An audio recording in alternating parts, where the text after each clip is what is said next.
Hey, what's up, YouTube? What's up, YouTube? This is just breaking news. It's 4:30 in the morning, Eastern Standard Time. And you know that a few days ago, close to a week ago, Carlos Correa signed a $360 million contract with the San Francisco Giants. And he was going to play shortstop. So it appears that they was going to introduce him yesterday in San Francisco, but his physical came back and it was, I guess, not to the liking of San Francisco. So San Francisco apparently said no. The offer is off the table. And what happens next is going to amaze you.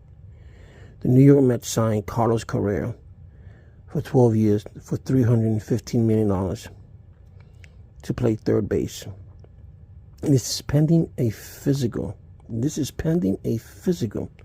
Now, I'm thinking, did San Francisco just put out a deal out there just to appease its fan base, and then when it came down to the physical, they backed out? Because this is what, these things can happen, and, maybe the San Francisco said, you know what, let's pretend we're going to sign Carlos Correa, and when it comes to introducing him, we'll say his physical didn't come through. And, the fan base can't say we didn't try. Because, to be honest with you, to give Carlos Correa $360 million for 13 years, that's a lot of money. You got to remember that Carlos Correa has played baseball for 8 years. And in the 8 years that he has played, he's been on the injured list 7 times. 7 times he's been on the injured list. And he's only played a full season maybe once. And that was 155 games. But this is an opportunity for the Mets to do something good. Because I'll tell you one thing though, they needed a bat. I think they overpaid for Carlos Correa. If the physical goes through, they needed a bat. And I'm going to say something. A lot of people don't give Peter Alonso the credit that he deserves at first base, but Peter Alonso is become a good first baseman. I wish he played the line a little bit better, like my man Keith Hernandez did, and the likes of Goldschmidt and Freddie Freeman. They guard the line, and that's the only bad habit that Peter Alfonso has, is that he doesn't guard the line well. He's always going, he makes some decisions that he makes are questionable. But that comes with time. He's still young. He's learning he's learning how to be a good first baseman. And that takes time. First base, a lot of people think of first base as an easy position, but it's not an easy position because I played first base, and you get throws galore.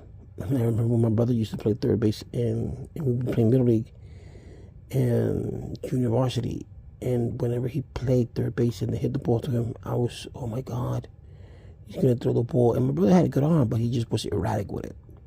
And you have to split, you have to learn how to dig up for the ball, and I became a first baseman because of Keith Hernandez. I was basically an outfielder. I had great speed, but I just had no arm. But I love first base. I love Keith Hernandez, and I became good at that. So the Mets will have a great infield if Correa can stay healthy. They will have a great infield because they'll have Correa at third. They'll have Lindor at shortstop, and now with the shift being over, you'll be seeing more good plays in these natural positions. And you have McNeil at second. McNeil is a good second baseman. And you got Guillorme too, which Guillorme is great also. And then you have Peter Alonso. I would like the Mets to keep Dominic Smith, because Dominic Smith is a great hitter. He just hasn't gotten the playing time. He's a great first baseman. So those 4 guys today, you have a great defense. A great defense. And the outfield's shaky. Give me Nemo that much money for the outfield. He doesn't have great speed. He doesn't have great arm in center field. But it is what it is. So yeah, so now the Mets signed Carlos Correa to a 12-year deal for $315 million. So let's see how his physical comes out. If his physical comes out good, you're gonna see a strong Mets team. That's gonna be strong. I'm not too keen on the pitching with Max and Verlander, two old geezers, but hey, it is what it is. But let's see what happens, and if it goes through, it's gonna be a good powerhouse.